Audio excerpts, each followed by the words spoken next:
Hello everybody, this is Georgianne Hughes, and this is The Bite Show. And this is part 2 of Remembering Mengele. Hi, Douglas. Yes, Yes. Thanks again for this part 2. And I don't know how something like this will register, but with those that are listening. But I plan on sending this to all those that are on my what I call my SRIDID list. And so, our desire is first and foremost to validate some of those survivors out there who have never talked about this, talked about their relationship or connection with Joseph Mengele, because they were told that they would never be believed. Yeah. And I think just to open up this second session a little bit, I'm going to tell just a little story, just take me a few minutes, regarding the official Justice Department's report that was issued under the Clinton administration, which stated that there was no evidence, after careful research, there was no evidence that Dr. Joseph Mengele was ever in the United States. And of course, I put a response and let everybody ask that. How would you respond? Well, I think it's kind of a moot question at this point. But when I read that report, Georgianne, I was furious because I had worked not only with people here, but there are other people we're not interviewing tonight. I think about the girl, I forgot her name, Lori knows her name, out in Phoenix, Arizona. Mm-hmm. There's a girl there. There's a girl that we've known and that was with us for a while, and from Las Vegas, different people from different places that have all reported this man. And when I heard this official report under the Justice Department, and I don't remember who was the cabinet appointee under Clinton, but the person right under him, it was right under the appointed cabinet member, I forget what he called. He was the one of the director of the Justice Department there that was right under the appointed cabinet member. He was Jewish, and I can't remember his name, but he's the one that released the report. When I heard this, I called Washington, D.C., and I said, I went through the switchboard. I said, I need to talk to so-and-so who issued this report. Of course, I've been in sales and been very successful in sales, so I know how to get past screeners. Yes. And so they picked me up, got the secretary, and I said, I'd like to talk with whatever his name was, a Jewish guy, a Jewish name anyway. And she says, what is this about? And I said, well, I told my name. And she says, what is your name? And I gave my name. She said, what is this about? And I said, this is a private and personal matter. And there was silence. Yeah.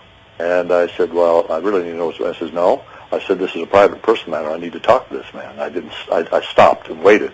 There was silence. The next thing, please hold on. I probably waited a minute and a half, 2 minutes, and he came on. And I first started off, I introduced myself. I said, I read your report. That the report is that Dr. Joseph, there's no evidence that Dr. Joseph Mengele was ever in the United States. I said, I am working with a number of people who have reported contrary to this. Yeah. He says, who are these people? And I said, they have a history. I didn't use the word satanic ritual abuse. I said, they have a history of sadistic abuse and trauma. They come from all over the United States. And I explained it to him. And they have a history of severe trauma is represented in terms of dissociative identity disorder. And he says, how can you believe these people? Oh. How do you know the reports is true? And I said, excuse me, I said, and I knew he was Jewish, I said, those people will come out of the Holocaust. How can you believe that their story is true? Yeah. He just backpedaled. Yes. And he said, well, he really did. And I was furious. I was being kind of controlled, but I was very direct. And finally, as we talked a little bit there, and he kind of softened a little bit when I brought up the issue of the Holocaust, he said, well, I don't talk about issues of my faith. I said, Mr. So-and-so, this is not about faith. This is about history and what has happened, and that he has been in this country where we have corroborative testimonies. And here's what he said. He says, if I need to redo this, I said, I'm willing to do it. Oh. He showed some humility, and but because the information that he had was that he wasn't here. Now, I remember talking with Connie just here recently that there were some incidents when Mengele was around, there were CIA operatives that were attending him. Is that correct, Connie? There were CIA people with him? Yes, this is correct. And so, what is your understanding of why? And if anybody else wants to comment on this, why CIA operatives were attending Mengele?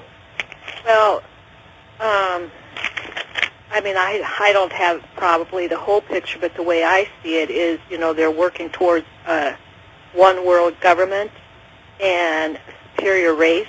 This is all a part of it. I mean, you have government, not all government officials know about this, but like the CIA ops were there. They had some of the Italian mafia guys there, like the big guys. And this was out at the farm. It was like a barn that they had as a meeting place. Well, CIA was a Nazi organization. Right. So they're all working together. So when he was there, my mother didn't know about this, but my father did. But he didn't know how involved it was. But they met out at the farm, and he had bought the place purposely for that because it had this huge barn in it and had all these different rooms in it. And so they would come out there and meet and do some strategy planning and stuff like that. But at that point, he was highly hidden away. He was not circulating out, in public at all. This was one of the first times he was there. Yeah. And I would just add for the listeners, if people are not aware of this, that under MK Ultra, the MK, the K is the Nazi. Instead of the C, it's a K, it's mind control. And under the CIA directed program called MK Ultra, that was an umbrella project with, I believe, 150 or so sub-projects under that. And when those files were declassified here a decade or so ago, Dr. Colin Ross wrote a book on, the CIA doctors. He changed the name when he rewrote it. I forget the new name, but I think it's called the CIA doctors. But he read through all 18,000 pages of the declassified CIA MK Ultra project, and some of it was blacked out. But I mean, what he got was able to piece together because he was hearing in his office all these different people that were subjected to CIA kinds of trauma-based mind control. So he documented all this separately, and rather than just the anecdotal testimonies of his clients, and wrote a whole book on it, documenting everything that they had said. And the reason why I bring this up is because I remember working with Sally one time. There was CIA, but when we're working with this level of trauma-based mind control, all this CIA level of programming to be used as a carrier of information without the person even knowing that the information is in their head, but of course the handlers have a way to extract that information. Yeah. This is all layered in about, say, between 3 and 6 years of age. All the CIA programming was really just a layer on top of the deeper level stuff that was hiding the connections with the royal families of Europe. And so when people say, yeah, we're in the CIA, or we're a mind control, or this is the super soldier project, that's all outer layering. I mean, and you can have those, and it's real. But with the people I'm working with, the royal bloodlines, that's just a shield. I mean, we can't go into it tonight, but we have, people here that were involved in the planning stages of the ritual killing of JFK, President Kennedy. I mean, this is accumulated through the years, and the CIA was involved with that, but the directive didn't come from the CIA. We know the directive came from the power elites of Europe, in spite of what others may say on that. We know from the insiders. But I bring this whole thing on the CIA and trauma-based mind control. I mean, Dr. Ewan Cameron, when he was doing his work in Montreal and what's called de-patterning, there were over 400 people involved, and there was a class action lawsuit. Some of those that he had worked on, referring to Dr. Ewan Cameron, where he would reduce them to blank slate, or and de-pattern them and then rebuild their personality. There was a group that got together and filed a class action lawsuit, and guess who they sued? They sued the CIA because the CIA was financing Dr. Ewan Cameron. And you know what? The CIA, it never went to court. This class action lawsuit was settled outside of court. We know that two of the CIA operatives were behind the foundation of the false memory syndrome. I've forgotten their names now. Russ Dusdar would remember, and I've forgotten them. But the false memory syndrome was a front, and I believe, to kind of cover their tracks. They brought in a couple pedophiles to kind of run the operation. But I think the false memory syndrome has been fully discredited now. But they've been actively involved in trying to cover their tracks. So where does all this CIA come in? Not all levels of the CIA knows what other levels are doing. And so you get into some of these inner operatives. They're connected and interfaced with other CIA, like M6 in England and different secret services throughout the world. And at the hub of all this, their goal and their agenda is to bring in a new world order and one world government. And that's just the bottom line. And so we'll leave it with that. And I want to just pick up here with point number 4 that I have. And this is for anyone out there. Anyone can respond. And this is just a question. Would it be correct to view Dr. Josef Mengele as the primary pioneer of what is understood today as programming, using trauma-based mind control protocols that he perfected at Auschwitz? Do you think is that a correct perception, or would someone like to comment on that in any way you see would be accurate? Yes, Doug.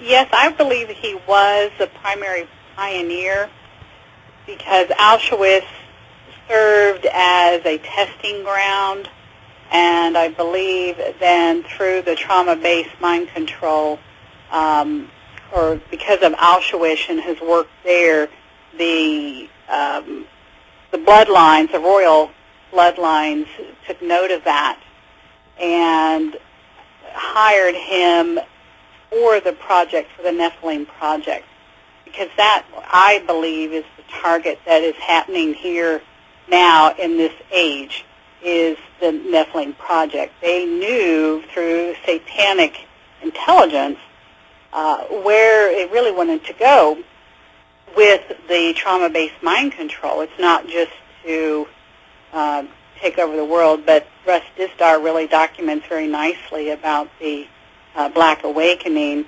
However, there is the next phase that comes after that, which is the Nephilims being revealed too. And so Joseph Mengele was very much a pioneer in structuring this corporate web, satanic web, and laying the foundation for the Nephilim project. And let me just add, when you say Nephilim project, that could be understood by some as a modern-day hybrid breeding program, just as what was taking place in Genesis 6 that's been covered.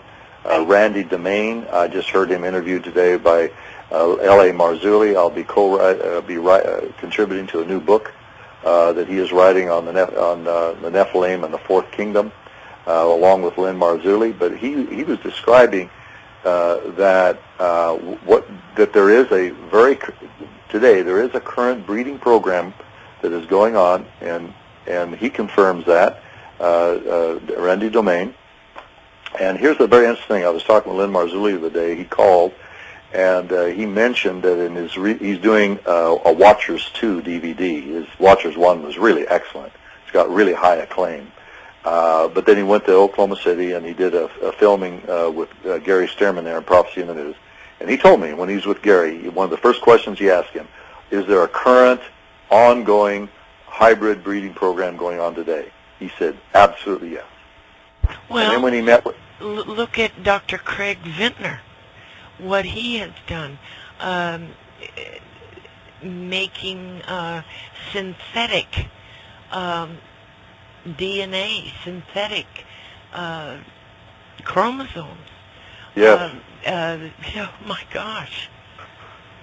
Is that the Cynthia project, as they call it, for synthetic, the synthetic biology? Yeah. Yeah.